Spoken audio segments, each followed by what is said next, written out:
नमस्कार साथियों, मैं आपका साथी नरेंद्र सिंह खीचड़। आज साथियों अपन बात करेंगे विद्यालय एवं महाविद्यालयों में पुस्तकालय में किस तरह से विभिन्न रजिस्टर एवं अन्य सामग्रियों का रख रखाव एवं उनका रखाव किया जाता है। जब भी अपन किसी राजकीय विद्यालय या महाविद्यालय में जाते हैं तो वहाँ पे अपने को एक सुव्यवस्थित पुस्तकालय कक्ष मिलता है। इस पुस्तकालय कक्ष के अंदर विभिन्न प्रकार के रजिस्टर एवं सामग्रियाँ को अपन को रखना पड़ता है। आज उसी से संबंधित अपन चर्चा करेंगे। जब अपन पुस्तकालय कक्ष में जाते हैं तो वहाँ पे अपने को व्यवस्थित रूप से अलमारी, विभिन्न पुस्तकें एवं मेज टेबल, अन्य सामग्रियाँ आपको मिलती हैं। उन्हीं से संबंधित आज अपन चर्चा करते हैं। एक अच्छे विद्यालय में आपको एक अच्छा पुस्तकालय मिलेगा और उस पुस्तकालय में भी आपको विभिन्न सामग्रियाँ देखने को मिलेंगी। एक सुव्यवस्थित पुस्तकालय के अंदर विभिन्न प्रकार की पंजिकाएँ होती हैं। उन्हीं के बारे में आज अपन विस्तार से चर्चा करेंगे। पुस्तकालय में सबसे महत्वपूर्ण जो पंजिका होती है वो होती है परिग्रहण पंजिका। विद्यालय में या महाविद्यालय में एक से अधिक भी पुरानी पंजिकाएँ हो सकती हैं। इन सभी को सुरक्षित रखना पड़ता है। तो जो सबसे पहले अपने को काम की चीज़ आती है वो आती है परिग्रहण पंजिका। उसके बाद में विद्यालय के अंदर विद्यालय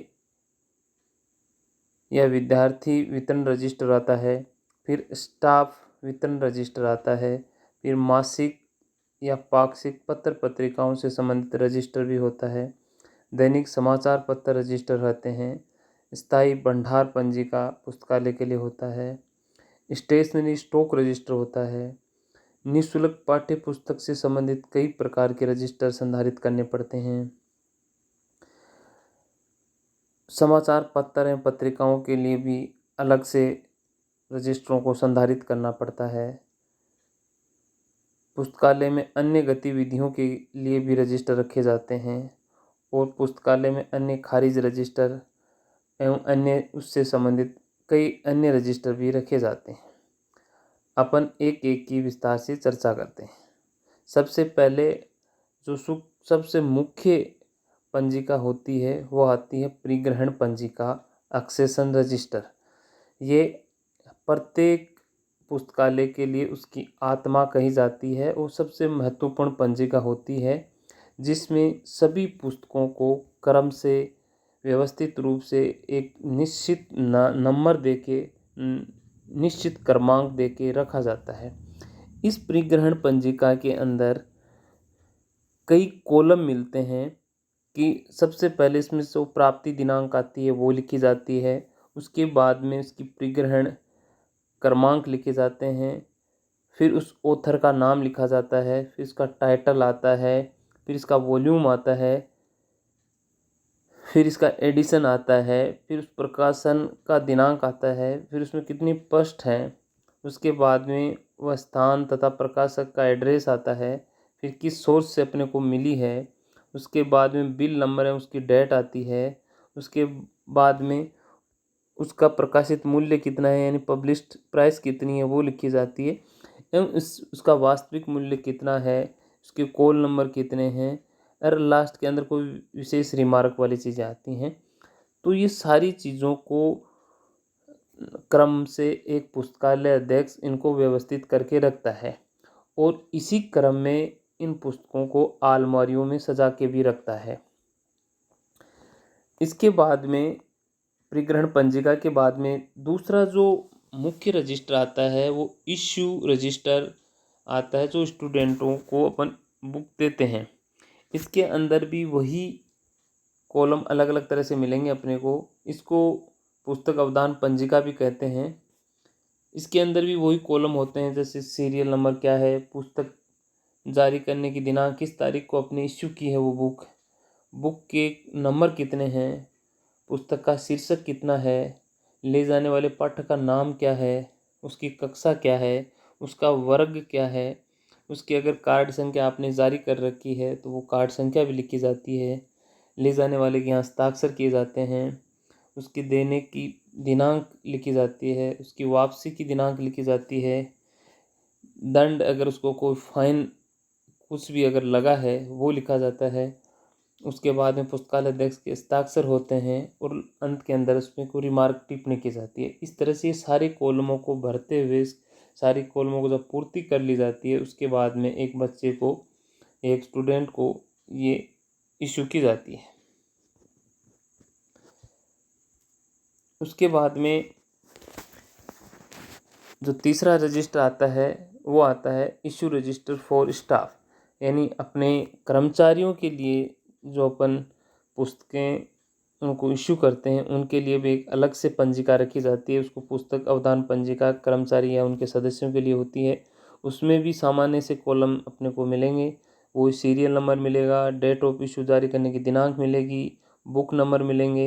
इसमें जो सबसे महत्वपूर्ण चीज़ होती है वो बुक नंबर होती है। उससे अपन को पता चल जाता है कि किस क्रमांक की बुक है और कितने मूल्य की है, तो अपन उसको डायरेक्ट उस तक अपन पहुंच सकते हैं। फिर उसका पुस्तक का शीर्षक है, फिर उसके हस्ताक्षर आ जाते हैं, उसकी देने की दिनांक आ जाती है, फिर रिटर्न करने की दिनांक आती है, फिर पुस्तकालय अध्यक्ष के हस्ताक्षर आते हैं। इस तरह ये सारी चीज़ें अपन इसमें लिख लेते हैं।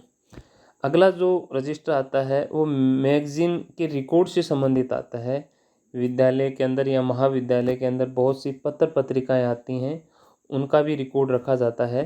तो उसका भी, जैसे इसमें कई तरह की पत्र पत्रिकाएं हो सकती हैं, वीकली आती हैं, साप्ताहिक या पाक्षिक जिनको अपन बोलते हैं, पखवाड़े से जो आती हैं, उनका भी अलग से रजिस्टर, पीरियोडिक रजिस्टर आता है। और इसी रजिस्टर के अंदर कई पार्ट बने हुए होते हैं। इसका मुख्य पार्ट बाहर से ऐसा मिलेगा और उसके अंदर ही 3 या 4 तरह के अलग अलग पार्ट मिलेंगे।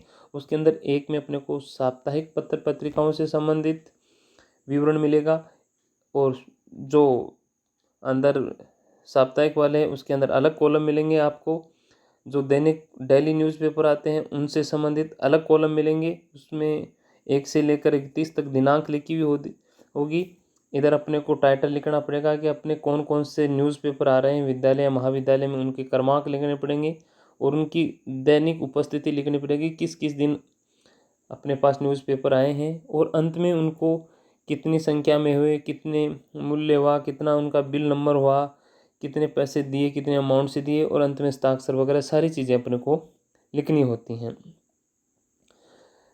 और इसी के अंदर मासिक या द्विमासिक या त्रैमासिक पत्र पत्रिकाओं से संबंधित भी पीरियडिकली जो पेमेंट आता है उसी का भी रिकॉर्ड रखा जाता है।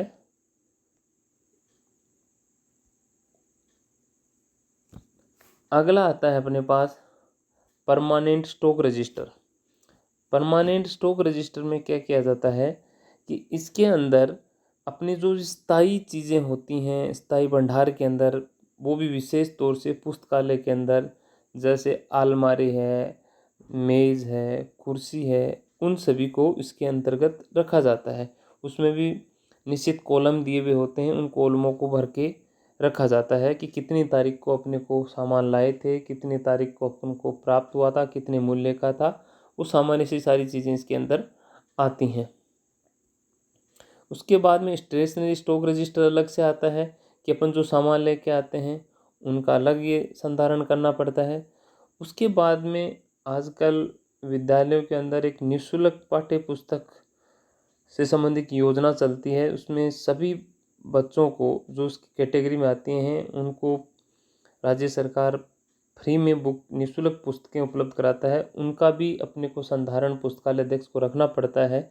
उसके लिए हालांकि पहले ये उपलब्ध नहीं था, एक सिंपल रजिस्टर के अंदर लाइन खींच के स्वयं की सुविधा के अनुसार कॉलम बना के पुस्तकालय अध्यक्ष रखता था, लेकिन आजकल बाज़ार में प्रिंटेड भी आने लग गए हैं। ये पुस्तक वितरण पंजिका है निःशुल्क वाली, तो वो बाहर से इस तरह का आपको उसका इंटरफेस दिखाई देगा निःशुल्क पाठ्य पुस्तक रजिस्टर का। इसके अंदर अपने को 2 तरह के कॉलम मिलेंगे। एक आता है जो स्टॉक अपन को लेके आते हैं नोडल से, कितनी बुक आई, उनकी कितनी वर्तमान में स्थिति है, कितने नामांकन बढ़ा हुआ है, किस विषय की लेके आ रहे हैं, उस पुस्तक का क्या नाम है, गत वर्ष 50% कितनी पुरानी थी, स्टॉक रजिस्टर के अनुसार गत वर्ष शेष कितनी अतिरिक्त नई पुस्तकें थी, स्टॉक रजिस्टर के अनुमान के इस सत्र के में कितने नई पुस्तकें आई हैं, सभी जो कॉलम है उनका टोटल, कितनी अपने वितरित कर दी और कितनी अपने पास शेष हैं। ये जो पुस्तकें हैं निःशुल्क वाली, ये अपने को स्टॉक जो अपन नोडल से लेके आते हैं उनका विवरण इसमें लिखा जाता है। और जो अपन बच्चों को इश्यू करेंगे वो अलग तरह का आता है, उसके अंदर अलग कॉलम मिलेंगे अपने को। इसमें सबसे पहले कक्षा आएगा, फिर उस कक्षा का वर्ग आएगा, फिर क्रमांक आ जाएगा, फिर विद्यार्थी का नाम आएगा, फिर उसके पिताजी का नाम आएगा, फिर उसके एडमिशन नंबर आएंगे, फिर पुस्तकें देने की दिनांक आएगी, और फिर उन पुस्तकों का नाम अपन लिख सकते हैं हाथ से कि किस कक्षा में कौन कौन सी पुस्तकें चलती हैं, फिर उन टोटल कितनी पुस्तकें हुई हैं, और फिर सारे विद्यार्थियों के हस्ताक्षर करा लेंगे। पुस्तक वापस जमा कराने की दिनांक भी लिखी जाएगी और पुस्तकालय अध्यक्ष के सिग्नेचर होंगे और कोई विशेष विवरण होगा तो वो इस तरह की सारी चीज़ें इसमें दी हुई होती हैं, वो अपनी सुविधा के अनुसार अपन लिखते हैं। इसके हालांकि पुस्तकालय के अंदर विजिटर रजिस्टर ये रखा नहीं जाता है, ये मुख्यतः स्कूल में ही होता है।